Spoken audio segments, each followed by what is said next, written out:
అందరికీ నమస్కారం. నా పేరు లోకేష్. నేను టీ స్టేన్స్ అండ్ కంపెనీ నుంచి మాట్లాడుతున్నాను. ఈరోజు మనం ఉన్నాము మదనపల్లి మార్కెట్లో. అన్న మీ పేరన్న? చంద్రశేఖర్. ఏ ఊరన్నా ఇది? ఇది వచ్చి గట్టు, కాకపోతే మాది గుట్టపాలెం. ఇది గట్టు. ఇప్పుడు ఉన్న తోట మనం గట్టులో ఉన్నాము. ఇది మదనపల్లి కిందకు వస్తుంది. మదనపల్లి నియోజకవర్గం కిందకు వస్తుంది. తంబాలపల్లి కిందకు వస్తుంది. ఇప్పుడు ఎన్ని ఎకరాలు వేసారన్న టమాటా పంట? 4 acres. 4 ఎకరాలు. ఏ విత్తనం అన్నామంది? సాహో విత్తనం, సింజంటావర్ సాహో. ఇప్పుడు మనం ఈ రోజు ముఖ్యంగా మాట్లాడుకోవడానికి మీ దగ్గరికి వచ్చే మెయిన్ కారణం గ్రీన్ మిరాకిల్ వాడారన్న. ఎంత వాడారన్న? 4 liters. 4 లీటర్స్ 200 లీటర్లు చొప్పున 800 లీటర్ నీటికి వాడారు. 4 లీటర్లు 800 నీటికి 4 ఎకరాలకి సరిపోయేలాగా. అట్లాగే అది కూడా బయోక్యాచ్ కూడా వాడాను సార్. ఒకసారి దీని గురించి చెప్పుకుంటే, గ్రీన్ మిరాకిల్ కొట్టడం వల్ల ఏం ఉపయోగాలు మీరు గమనించారు? గ్రీన్ మిరాకిల్ కొట్టడం వల్ల కొద్దిగా స్ట్రెస్ రిలీఫ్ అయ్యి కొద్దిగా లీఫ్ అనేది యాక్టివ్ గా ఎండ వాతావరణం పెట్టుకునేసి అట్ ది సేమ్ టైం మనకు కొద్దిగా గ్రోత్ లెవెల్ కూడా పెంచింది సార్. ఓకే అన్న. ఇది వర్టిసీలియం లకాని అన్న. ఇదే మన బయోక్యాచ్ ఈ గ్రీన్ మిరాకిల్ కలిపి వాడాము బ్యాక్టీరియాకి with neem oil sir. Neem oil కూడా మంచి రిజల్ట్ ఉంది. దేనికని ఇచ్చారన్న ఇది? ఇది వచ్చి మనకు ఇన్సెక్టిసైడ్స్, అదే తెల్లదోమ, పచ్చదోమ, ఇంకేదైనా చిన్న చిన్న పురుగు ఏమైనా ఉన్నా కూడా కంట్రోల్ అయినాయి, కొద్దిగా బాగా డెవలప్ అయింది. ఇది మెయిన్ గా ఏంటంటే అన్న, మీకు ఇప్పుడు ప్రధానంగా ఇచ్చింది గ్రీన్ మిరాకిల్, అట్లాగే బయోక్యాచ్, అలాగే మీరు చెప్పింది ఏంటంటే నింబిసిడ్, వేప నూనె, 300 ppm వేప నూనె. ఈ రోజు మనం ముఖ్యంగా మాట్లాడుకుంటే స్టేన్స్ వారి గ్రీన్ మిరాకిల్ కొడతాం వల్ల ఇప్పుడు ఏ వాతావరణం టమాటా పంట అనేది అత్యంత సెన్సిటివ్ అయిన క్రాప్, అంటే సున్నితమైన పంట. ఈ టమాటా క్రాప్ని ఏంటంటే అధిక ఎండ ఉన్నా కూడా, అధిక వర్షపాతం ఉన్నా కూడా దాని మీద ఎఫెక్ట్ అనేది వస్తుంది. ఈ గ్రీన్ మిరాకిల్, స్టేన్స్ వారి గ్రీన్ మిరాకిల్ వాడటం వల్ల ఏంటంటే ఎండ వాతావరణంలో అధికంగా స్ట్రెస్కి గురి కాకుండా, మొక్క నుంచి నీరు ఆవిరి కాకుండా, అంటే ట్రాన్స్పిరేషన్ అంటారు దాన్ని, నీరు ఆవిరి కాకుండా, ట్రాన్స్పిరేషన్ కాకుండా స్ట్రెస్ నుంచి అలా కాపాడిద్ది. అలాగే అధిక వర్షపాతం లేదా అధిక నీరు కూడా నిలువ ఉన్నా కూడా రకరకాల సమస్యలు, నీరు నిలువ ఉంటే ఏం సమస్యలు వస్తాయి? వేరుకుళ్ళుడు, రైజోక్టెనా విల్ట్, బ్యాక్టీరియా బ్లైట్, ఇలాంటి రకరకాల వ్యాధులు అనేవి సోకుతాయి నీళ్ళు ఎక్కువగా ఉన్నా, తేమగా ఉన్నా.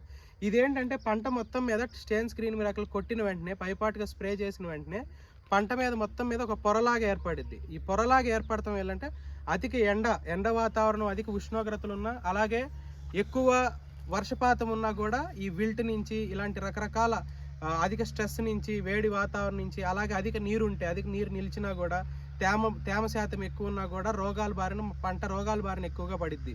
మనకు ఉదాహరణ ఇందాక చెప్పుకున్నాం, ఎక్కువగా రైజోక్టెనా రూట్ విల్ట్, వేరుకుళ్ళుడు, బ్యాక్టీరియల్ బ్లైట్, బ్యాక్టీరియా ఎండు తెగులు, ఇలాంటి సమస్యలు గురి కావడానికి తావు ఎక్కువ ఉండిద్ది. సో ఈ గ్రీన్ మిరాకిల్ కొడటం వల్ల వాటి నుంచి మనం తప్పించుకోవచ్చు, మన పంటను కాపాడుకోవచ్చు. అలాగే బయోక్యాచ్, ఇదేంటంటే అండి, దీనిలో ప్రధానంగా ఉన్న సూక్ష్మ జీవి ఏంటంటే, ఇది ఒక బయోక్యాచ్ అనేది వెర్టిసీలియం లకాని అని ఒక జీవి ఉండిద్దండి. దీనిలో భద్రపరిచి ఉండిద్ది, సంవత్సరం పాటు దీనిలో ఈ డబ్బాలో నిల్వపరిచి ఉంటాము. ఈ వెర్టిసీలియం లకాని ఏంటంటే, ఎప్పుడైతే మన పంట మీద దోమ కానీ, ఎటువంటి పచ్చదోమ కానీ, తెల్లదోమ కానీ, ప్రధానంగా మనకు వైరస్కి ఎటువంటి మందు ఉండదండి, అందరికీ తెలుసుకోవాల్సిన విజ్ఞప్తి. ఈ వైరస్ కారకమైన తెల్లదోమ కానీ, పచ్చదోమ కానీ వైరస్ని ఒక పంట నుంచి ఒక పంటకి ట్రాన్స్ఫర్ చేసిద్ది.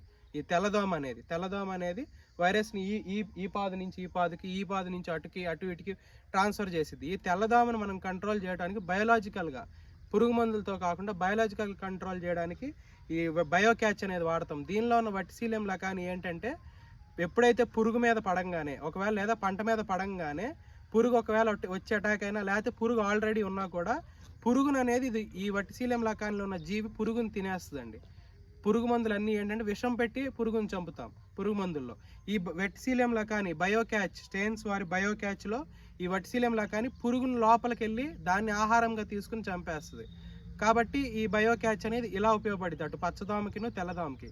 ఇంకోటి, సార్ చెప్పిన విధంగా మనం వాడింది నింబిసిడ్, వేప నూనె అనేది వాడాం. మనకు ప్రధానంగా టమాటా పంటలో ఊజీ ఈగ అనేది ప్రధాన సమస్య. ఈ ఊజీ ఈగకు గాను మనం నింబిసిడ్ని వాడితే ఏ పురుగు మందైనా మనం పిచికారీ చేసేది కేవలం పురుగు వచ్చిన మాత్రమే అది సంహరిస్తుంది. కానీ ఈ వేప నూనె మాత్రం కేవలం వేప నూనెకి మాత్రమే, నింబిసిడిన్, టీ స్టేన్స్ వారి నింబిసిడిన్కి మాత్రమే గుడ్డును కూడా మురుగు చేసేసి గుడ్డును కూడా అంతం చేయగల శక్తి ఓన్లీ వేప నూనెకి మాత్రమే ఉంటుంది. సో ప్రధానంగా మన మదనపల్లి అట్లాగే టమాటా పండించే రైతు సోదరులు ఈ మూడిటి కాంబో గ్రీన్ మిరాకిల్ అట్లాగే స్టేన్స్ వారి బయోక్యాచ్ అట్లాగే వేప నూనె నింబిసిడిన్ అనేటువంటి వేప నూనె మనం ఈ మూడు కట్టుకోవడం వల్ల ఇవన్నీ ఉపయోగాలు అనేది మనం చూసుకోవచ్చు. కాబట్టి రైతు సోదరులకి మీరు వాడదగ్గ విజ్ఞప్తి చేస్తారా? ఖచ్చితంగా వాడుకోదగ్గ బెటర్ రిజల్ట్ ఉంది, వాడొచ్చు సార్. అదే అండి, ఇప్పుడు చెప్పుకున్నాం కండి గ్రీన్ మిరాకిల్ స్ట్రెస్ లీఫ్కి అట్లాగే బయోక్యాచ్ ఎటువంటి రసం పీల్చే పురుగులు ఎటువంటి పురుగైనా సరే తెల్లదోమ పచ్చదోమ వీటికి అట్లాగే ఊజీ ప్రధాన సమస్యలైనటువంటి గట్టిగా పెద్ద పెద్ద పురుగులైనటువంటి ఊజీ ఇలాంటి పురుగులకి నీమాయిల్ వాడటం వల్ల ఏంటంటే అటు గుడ్డు మురిగిపోవడం అట్లాగే పురుగు చనిపోవడం. ఆకు మొత్తం కూడా నీమాయిల్ వాడటం వల్ల ఏంటంటే ఆకు మొత్తం మీద కూడా ఇది ఒక రకమైన చేదు గుణంగా మారి ఆకుని ఎప్పుడైతే పంట మీద ఏ పురుగైనా వాలినా కూడా ఈ పంటకి మనకు అనువైన స్థలం కాదు. ఎందుకంటే చేదు గుణం ఉండటం వల్ల ఈ పంట మనకు అనువైన స్థలం కాదని వేరే చోటకి వెళ్ళిపోవడానికి ఆస్కారం ఉంటుంది. కావున ఈ మూడు కాంబో అనేది ప్రతి టమాటా రైతు సోదరులు వాడవలసిందిగా మేము కోరుకుంటున్నాము. ధన్యవాదములు.